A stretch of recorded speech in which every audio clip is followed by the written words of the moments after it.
সহযাত্ৰীৰ প্ৰথম খণ্ডটি শুনি কেনেকুৱা পালে জনাব। আহক আমি আজি দ্বিতীয় খণ্ডটি উপভোগ কৰোঁ। খণ্ডটি হ'ল ২। অ মোৰ আপোনাৰ দেশ জাতীয় সংগীতটি বাজি উঠিল।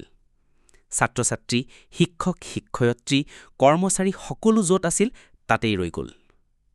অৰুণিমই এইবোৰলৈ মনে কৰা নাই। তাই খোজকাঢ়ি গৈয়ে আছে। কলেজৰ এই নিয়মৰ বিষয়ে জনা নাছিল তাই। সকলো কলেজতে এনেকুৱা নিয়ম নাথাকে।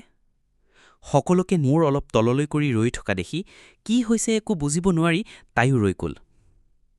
লাজ লাজ ভাৱটোৱে তাইক আৱৰি ধৰিছে। লাজতে গোলমোল গাল দুখন ৰঙা পৰি গৈছে। কলেজৰ প্ৰথম বিল্ডিংটো পাৰ কৰি আৰ্টছ বিল্ডিঙত সোমাল। ক্লাছৰুম বিচাৰি নোপোৱাৰ বাবে তাই আৰু বেছি ৰঙা পৰি গৈছে। বুকুত ধপধনি বাঢ়িছে। গোটেইজনী ঘামি জামি অৱস্থা নোহোৱা হৈ গৈছে। ইফালে সিফালে ঘূৰি ফুৰোঁতেই ৯:৩০ পাৰ হৈ গ'ল। প্ৰথম দিনাই প্ৰথম ক্লাছ মিছ কৰিলে তাই।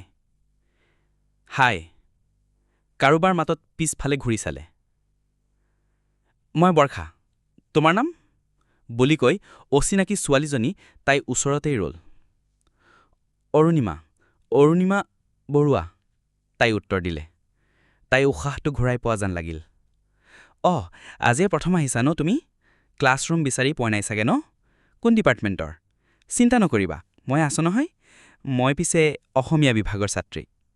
একে উশাহে কৈ গ'ল। অৰুণিমাই কিছু সকাহ পালে। ময়ো অসমীয়া বিভাগৰে। ক্লাছৰুম বিচাৰি নাপাই হাইৰাণ হৈছোঁ। আহা মোৰ লগত বুলি কৈ তাই অৰুণিমাক টানি নিয়া ধৰে লৈ গ'ল। ক্ষীণ ওখকৈ লাহি কঁকালেৰে কলেজৰ ইউনিফৰ্ম পৰিহিতা বৰ্ষাৰ পিঠিত মটীয়া ৰঙৰ বেগ, হাতত সোণালী ৰঙৰ ঘড়ী, কাণত সৰু সোণৰ ইয়েৰিং এযোৰ, দুই চকুত ডাঠ কাজলৰ প্ৰলেপ, ওঠত পাতল গুলপীয়া ৰঙৰ লিপষ্টিক। আজিৰ প্ৰথম ক্লাছ উৎপল ছাৰৰ আছিল। বিশেষ কাৰণত মোৰ দেৰি হ'ল অহা। ছাৰৰ ক্লাছ কৰি কিমান যে ভাল লাগে তুমি ভাল পাবা। ডিপাৰ্টমেণ্টৰ সকলো ছাৰ বাইদেউ কথাবোৰ কৈ গ'ল। নিশ্চুপ হৈ অৰুণিমাই শুনি গৈ আছে। মাজে মাজে মূৰটো সামান্য জোকাই তাই কথাত সঁহাৰি জনাইছে। আধা ঘণ্টা সময় দুয়োজনী কমনিৰ মতে পাৰ কৰিলে।